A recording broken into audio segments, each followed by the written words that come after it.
안녕하세요. 저는 50대를 바라보는 유부녀입니다. 어릴 때부터 결혼을 하지 않고 싱글로 평생을 살아가려고 했지만 젊었을 적에 같이 놀았고 좋아했던 남자가 이혼을 하면서 그 남자를 다시 만나게 되었습니다. 애정도 있고 함께했던 시간들이 자꾸만 생각나서 현재는 그 남자와 재혼을 하고 지금 5년째 살아가고 있는데요.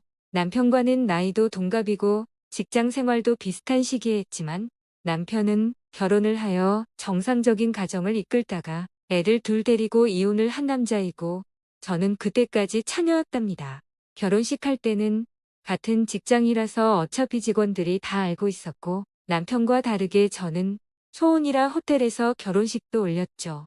물론 남편은 이미 결혼식을 한번 올린 사람이기 때문에 일부러 많은 사람을 초청하지는 않았고요.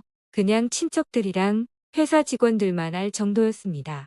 저희 부부는 결혼을 해도 워낙에 나이가 많아서 처음부터 아기를 낳을 생각은 하지 않았고요. 그냥 남은 인생 즐겁게 살다가 간다는 식으로 자식보다는 우리 둘만의 사랑으로 살아가고 있었습니다. 사실 남편이 결혼하기 전에는 저랑 알고 지낸 시간도 워낙에 길고 연애한 기간도 충분히 길긴 했지만 나이가 동갑이라는 이유로 당시만 하더라도 결혼 상대로는 좀 거북하기도 했죠. 아무리 못해도 남자랑 여자 나이 차이가 서너 살은 나야 궁합이 좋다는 인식이 강했고 그래야 선도 안 보고 결혼을 한다고 하던 때였으니까요. 그래도 저희 둘은 워낙에 궁합이 좋아서 그런지 결혼해서 알콩달콩 재미있게 살았습니다. 나이는 비록 좀 먹었지만 결혼을 늦게 했고 아무래도 신혼이다 보니 신세대처럼 정말 재미있게 살았는데요. 문제는 남편이 공직에 있었기에 무엇보다 승진이 중요했거든요. 공직사회의 승진은 정말 승진을 시켜주는 사람의 눈에 잘 보여야 되는 것이라 특히 저보다 더 많이 신경을 써줬거든요. 신랑이 남들보다 승진이 늦지는 않았지만 그래도 처음부터 빨라야 나중에 고위직까지 승진할 수가 있기 때문에 저희 부부는 그런 분에서 욕심을 많이 내고 있었어요. 열정이 넘치는 사람들이라고나 할까요? 당시만 해도 돈을 쓰거나 백을 대거나 나름대로 노력을 해야 승진이 되지. 일만 잘하고 열심히 노력한다고 승진이 되는 시기는 아니었죠. 승진 때문에 돈다발을 갖다 바치는 사람들까지 있었으니까 내부 경쟁이 얼마나 심했겠습니까? 승진의 키를 잡고 있는 해당 상무만 어떻게 잘 구워 삶으면 승진은 식은 죽 먹기라 할 수가 있었기에 상무님을 어떻게 할까 고민을 하던 시기였습니다. 남편의 승진에 대해서 신랑이 할 수 있는 일은 그저 열심히 일하는 것밖에 없고 사실 여자들이 더 많이 설치더라고요. 그게 바로 올바른 내조였던 것이죠. 집안에서만 잘한다고 되는 게 아니라 남편의 바깥 사정까지도 훤히 꿰뚫고 있어야 그게 바로 진정한 내조 아니겠어요. 그래서 저도 여자라는 무기를 써먹기로 했습니다. 비록 나이 먹어 재혼한 남자와 결혼했지만 신랑을 위해 동기들보다 승진을 빨리 시켜야겠다는 욕심이 생기더라고요. 그래서 인사 권한을 가지고 있는 상무랑 식사도 자주 하고 술도 한 잔씩 하고 한 번씩 차 한 잔도 하는 등 친분을 쌓았습니다. 사실 이렇게 제가 바로 옆에서 적극적으로 나서서 도와줄 수 있었던 이유는 제가 여직원들 중에서 키도 크고 몸매도 날씬한 데다가 남자들이 좋아하는 글래머 스타일이라서 잘 먹혔기 때문이에요. 어쩌다 보니 열심히 살고 열심히 노느라 결혼 시기를 놓쳐서 재혼남과 결혼해서 그렇지 특히 우리 신랑보다 고위직이고 나이가 몇 살 많은 선배들한테 제 인기는 감히 최고였다고 할 수 있는 수준이거든요. 남편이 술 한 잔 따르는 것보다 제가 술 한 잔 따르는 게 훨씬 더 강력한 힘을 가진 건 변하지 않는 진실이었죠. 그렇다고 제가 높은 자리까지 올라가기는 분위기상 어려운 부분이 많았고요. 이렇게 신랑의 승진을 위해 온 신경을 쓰면서 살고 있었는데요. 본격적으로 승진 시즌이 다가오면서 아주 고급 선물을 구입해서 상무님께 드리라고 신랑에게 줬더니 신랑은 이런 거 못하겠다고 해서 어쩔 수 없이 제가 상무님을 만나러 갔습니다. 그래서 전화를 먼저 드렸더니 상무님이 저녁에 만나자고 하더군요. 그렇게 상무님과 둘이서 저녁에 만나 선물을 드렸더니 상무님은 그 선물을 받지 않고 오히려 저에게 선물을 주시는 것이었습니다. 갑자기 저에게 선물을 주시길래 당황했는데 그냥 편하게 받으라고 하더라고요. 그래서 저는 미안한 마음에 상무님과 술 한잔 하자고 해서 고급 술집에 술을 한잔하러 갔죠. 아주 기름지고 맛있는 참치를 먹으면서 말이에요.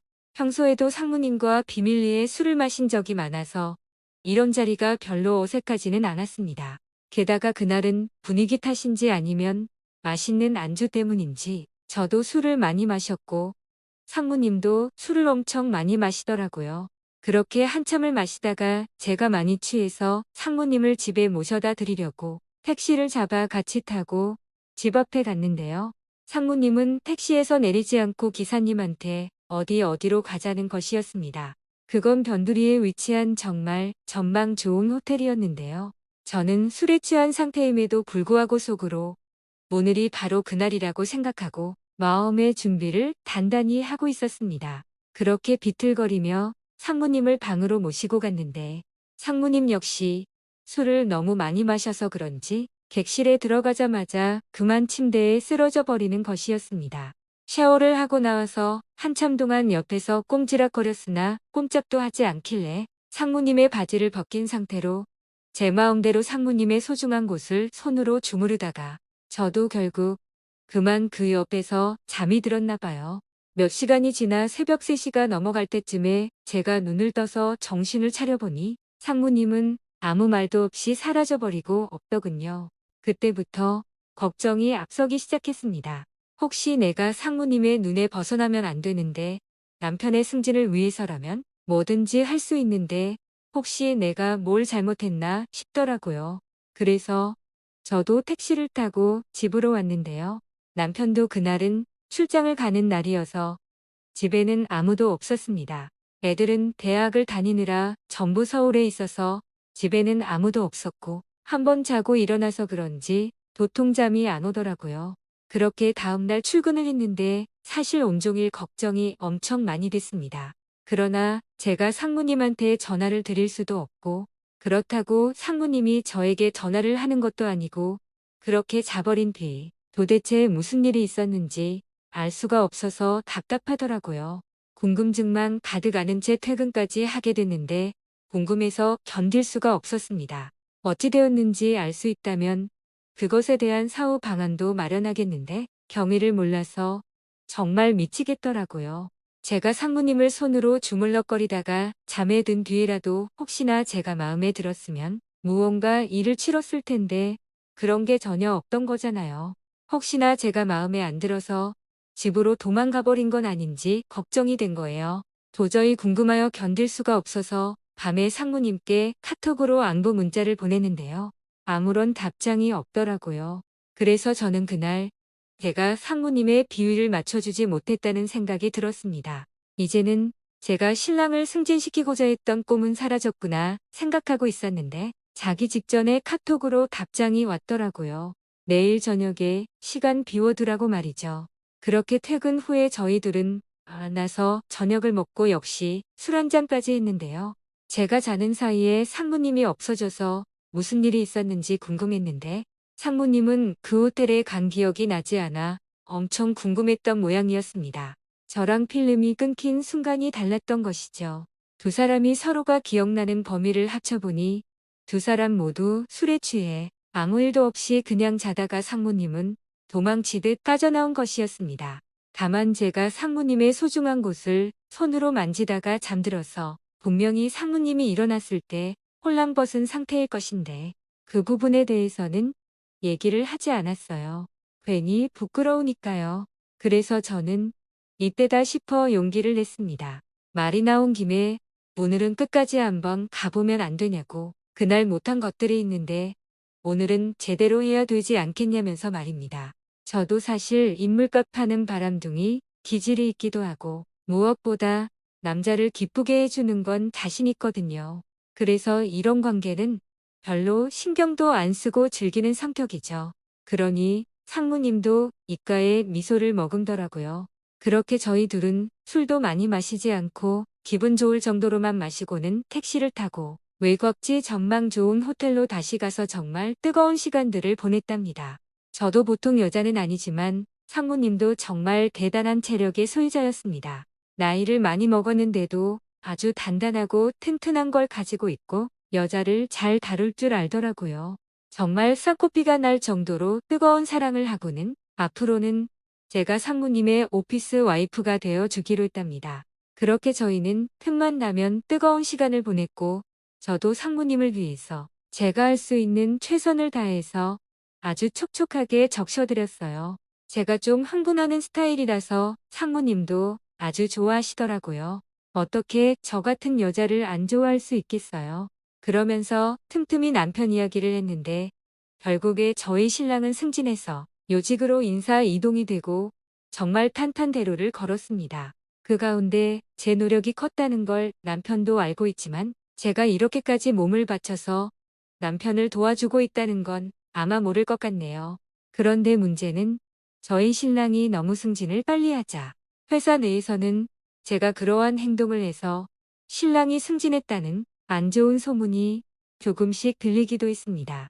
저야 뭐 그런 데에 별로 개의치 않는데 신랑은 엄청 신경을 쓰더라고요. 그래도 워낙에 바쁘게 살다 보니까 크게 신경 쓰지 않고 현재는 임원을 바라보면서 열심히 살고 있고요. 저는 그 상무님의 권력이 유지되는 동안 옆에서 계속 보살펴드릴 생각입니다. 혹시나 다음에 또 제가 이용해 먹을 남자가 있다면 이번과 마찬가지로 끼를 발산할 생각입니다. 저의 매력적인 몸매 앞에서 무너지지 않는 남자는 없으니까요. 오늘 준비한 사연은 여기까지입니다. 오늘의 사연자님은 적극적이고 개방적인 사고방식을 가지신 분이신 것 같아요. 그런 부분이 결과적으로 좋은 결과를 가져와서 다행이긴 하지만 꼬리가 길면 밟힌다고도 하죠. 남편분을 위해서 최선을 다하시는 자세도 좋지만 만약 남편분이 그러한 사실을 알게 된 후라도 고마워만 하실까요? 어떤 것이 진정 남편분을 위하는 것인지 다시 한번 고민해 보시는 건 어떨까요? 지금까지 읽어주신 모든 분들 감사합니다. 구독과 좋아요, 알림 설정해 주시고 주리가 읽어드리는 썰주리뉴 자주 방문해 주세요. 그럼 다음에도 주리가 재미난 썰 가지고 올게요. 모두들 행복한 하루 보내세요.